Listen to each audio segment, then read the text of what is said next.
Oh, hello, friend. Today is our last journey together. We watched how these ideas of evolution were stretched, twisted, used to justify wealth, inequality, race, immigration, and even empire. But stories can change, and around 1930s and 40s, this one did. Mr. Brewer, I brought a light. I thought maybe today we'd need help seeing something clearly. We absolutely will, friend. Because today, we'll shine a light on how the world finally walked away from social Darwinism, what that means for us now. In the 1930s, everything would change. Banks failed, farms collapsed, and millions lost their jobs. If the Gilded Age argued that fitness determined success, the Depression revealed something different. Sometimes people fail not because they are unfit, but because the systems have failed them. Even Buck v. Bell in 1927, which legalized forced sterilization, lingered as a dark reminder that eugenics had sunk deep into the roots of American systems. The United States didn't double down on social Darwinism, it rejected it. The New Deal programs like the Social Security Act of 1935, the Wagner Act of 1935, and the Fair Labor Standards Act of 1938 declared society had a responsibility to protect people, not sort them into fit nor unfit.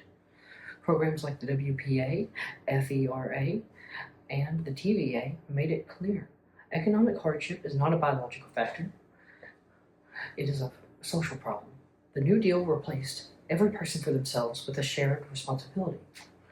This was the beginning of the end of laissez-faire Darwinism. While the economy was shifting, science was changing too. In the early 1900s, eugenicists like Davenport and Laughlin argued that heredity determined human worth. But in the 1930s and 40s, scientists who actually understood genetics began publishing rejecting these claims. Geneticists like H.J. Mueller, Raymond Pearl, and Theodosius Domnall challenged eugenics science, with Bentley Glass writing that these science supplied leadership needed to oppose racism and sterilization laws. Mueller would write in The Guidance of Human Evolution, "We need not set forth these details here in the mistakes and the notorious support of them gave to the vicious doctrines of racism." He would also insist, "We need a strengthening and extension of these tendencies towards kindness, affection, and fellow feeling. These impulses should become sufficiently dynamic to issue in helpful action." Scientists weren't just correcting mistakes, they were redefining what fitness meant. So being fit, Mr. Brewer, meant being kind?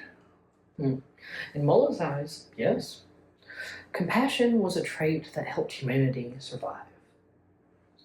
Then would come the darkest lesson. During World War II, Nazi Germany used racial science to justify forced sterilizations, conquests, and even genocide. Dennett notes that economic crisis and racial ideology drove German eugenics to its most horrifying expression. The world saw where social Darwinist ideas could lead, and when taken to the far extremes. After the war, the old arguments collapsed almost overnight. Hofstadter writes that World War II discredited both laissez-faire and racial social Darwinism, exposing their moral and scientific emptiness. Humanity could no longer pretend that biology dictated superiority.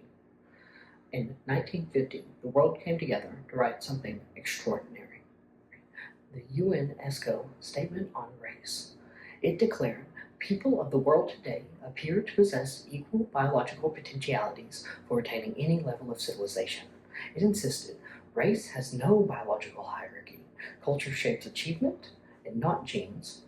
Racial ideology distorts science. Humanity is one species. This was the scientific death certificate for social Darwinism. Mr. Brewer, it sounds like people finally learned that differences aren't weaknesses.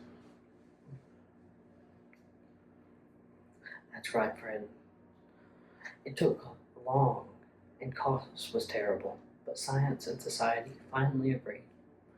We rise together not by competing, but by caring.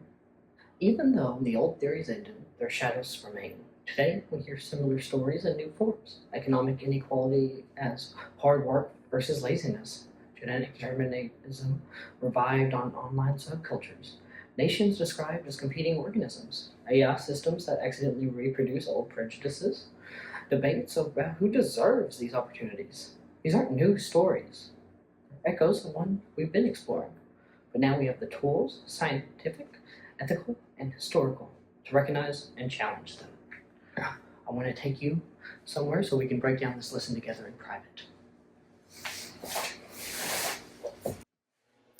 Although scientific evidence and global ethics discredited social Darwinism in the mid 20th century, its assumptions, which link work to productivity, naturalized inequality, and treat social outcomes as biological density, still influence today's discussions about poverty, immigration, genetic engineering, and algorithm bias. Understanding its decline is vital for recognizing and challenging these current abuses of science. Do you think humans will keep choosing wisely? I believe they can, friend, because learning together is one of the greatest strengths that we all share. Thank you for walking this path with me and my friend. And remember, every idea grows best when it is treated with kindness. Thank you. Have a wonderful life.